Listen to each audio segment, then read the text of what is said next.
So, dumating na guys yung in-order natin dashcam para sa motor. Mag-unbox tayo. Okay, ito yung display. Maganda yung quality. May tatlo siyang cable. Yung mga bracket niya. Tie, mga bracket. Accessory, 12V. Positive. Mga nakasulat naman sa kanya yan. Power cable. Tapos ito yung power cable nakasulat. So, tutuktong lang natin ito. Tapos dalawang camera. Ito yung TPNS something. Ito nakalagay sa rear. Itong rear na ito. Front.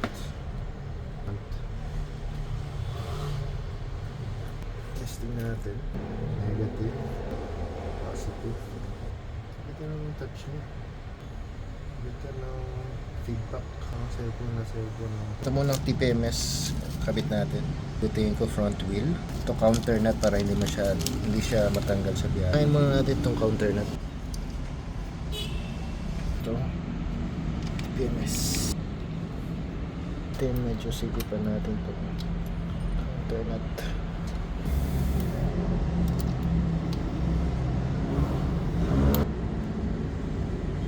Yan, so hindi siya madaling tanggalin. Ito, kailangan itabi sa motor para kung sakaling kailanganing maghangin, dali mo siyang tanggalin. Front ko is 14 PSI, rear 26. Android Auto. And motor 5887.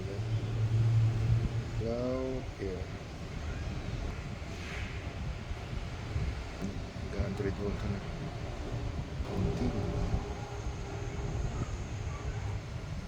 Okay. So ito na. Ito yung cellphone ko, Poco F5 Pro. 5 inch na yung kinuha ko kasi 2.9 lang to. Sa 6 inch is nasa 3.2. So ito yung cellphone ko. Ito yung 5 inch. Okay na rin pang navigation, DVR din. Tsaka ito lang yung kain niya. Nasa 300 to 400 amp. Yung mababa lang. Kahit na manipis na wire lang, pwede na to. Itong kakabit na to.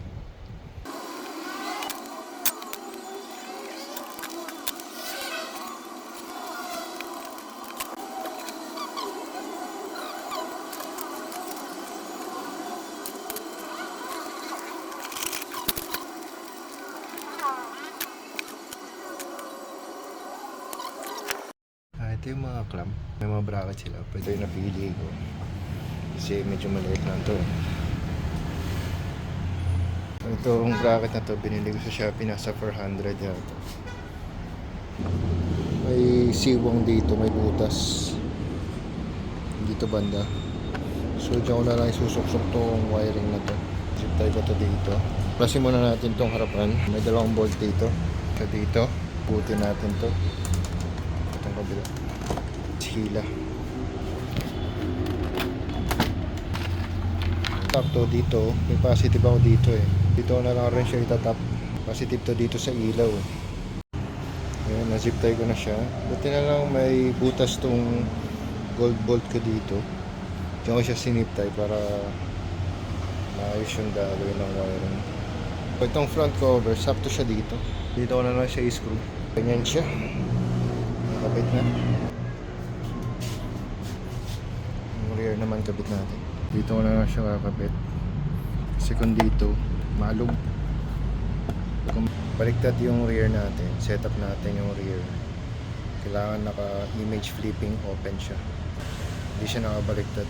Kanina kasi nung naka-close yun, nakabaliktad siya. Tama na. Kailangan natin alisin yung compartment. May dalawang screw dito. Dito mayroon. Doon isa. Tanggalin lang natin lahat yun. Ano yung compartment. Tinanggal ko tong cover. May dalawang screw dito. Alisin nyo lang. Tapos dito ko banda may bubutas. So, kapit ko na siya. Medyo malaki yung nabutasan ko. Pagka malayo naman, pa rin. Hindi siya halata.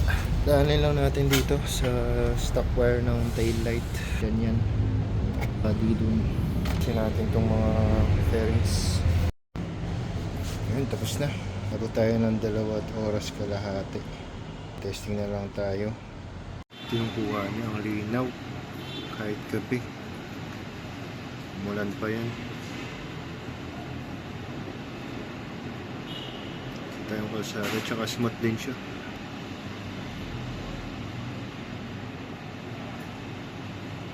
Pwede na.